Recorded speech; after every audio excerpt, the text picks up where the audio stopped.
गीता का पाठ किया जाएगा। किस तरह का दार्शनिक संकेत है ये पूरे विश्व के लिए। नीरज, चूंकि हम मानते हैं कि गीता के जो श्लोक हैं आपके जीवन दर्शन को बदलने के लिहाज से आज भी बेहद महत्वपूर्ण है। देखिए, बिल्कुल आज भी प्रासंगिक है। और आप देखें कि गीता में जो कर्म का संदेश दिया गया है कि व्यक्ति को कर्म करना चाहिए और फल की जो इच्छा है वो नहीं रखनी चाहिए। कर्म निस्वार्थ भाव से किया जाना चाहिए। आप देखें कि प्रधानमंत्री ने भी तमाम तरह के कार्य किए, उसमें कई तरह की अड़चनें भी आई, लेकिन उनकी जो दृष्टि और उनकी जो सोच थी वो निस्वार्थ थी।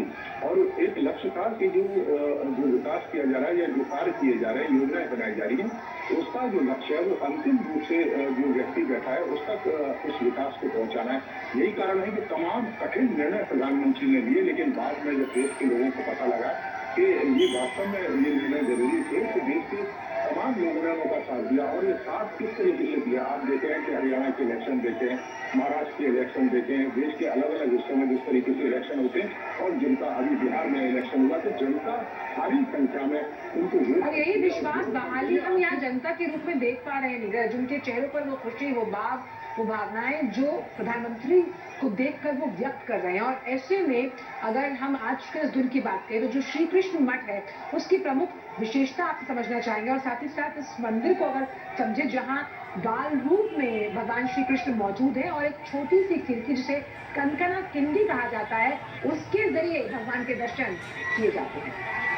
बिल्कुल काफी महत्वपूर्ण है। और जैसा कि मैं जिक्र भी कर रहा था कि मथुरा और द्वारका सब जानते हैं, एक प्राचीन कहावत है कि एक जहाज इससे यहाँ के पास से गुजर रहा था, माधवाचार्य ने वो लहर पर फंस गया था और माधवाचार्य ने अपने तट से उस जहाज को सुरक्षित करा। उसके बाद जो कैप्टन था उन्होंने माधवाचार्य से कहा कि उस जहाज से कोई एक वस्तु ले सकते हैं, तो उन्होंने एक पत्थर लिया और पत्थर को लेकर जब माधवाचार्य चल रहे थे तो वो पत्थर से भगवान शालिग्राम बाल रूप में निकले।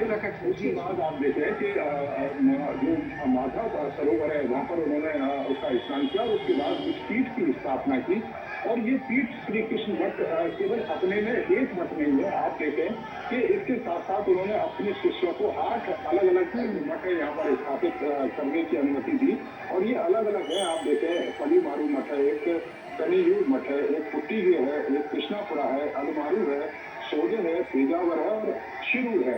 ये अलग अलग मठ है और हर 2 साल में ये तमाम 8 जो मठ है इनको श्री कृष्ण मठ की जिम्मेदारी दी जाती है, उनके संचालन की, उनके कार्य करने की। तो 2 साल में एक पर्याय उत्सव होता है और उसमें एक तरीके से ट्रांसफर किया जाता है। अब जिस कंकन दास का आप जिक्र कर रहे थे वो भी एक बड़ी कह सकते हैं रोचक कहानी है। कंकन दास भगवान श्री कृष्ण के अनन्य भक्त थे, वो लगातार यहाँ पर पूजा करने आते थे लेकिन मंदिर में नहीं जा पाते थे। तो मंदिर के जो पिछला भाग है उस भाग में भी खड़े होकर वो लगातार भगवान की पूजा करते थे, भजन गाते थे। उनकी पूजा से प्रसन्न होकर ये कहा जाता है कि जब आप किसी मूर्ति की स्थापना करते हैं तो मूर्ति का जो मुंह है वो पूरब की तरफ रहता है, लेकिन कंकन दास चूंकि मंदिर के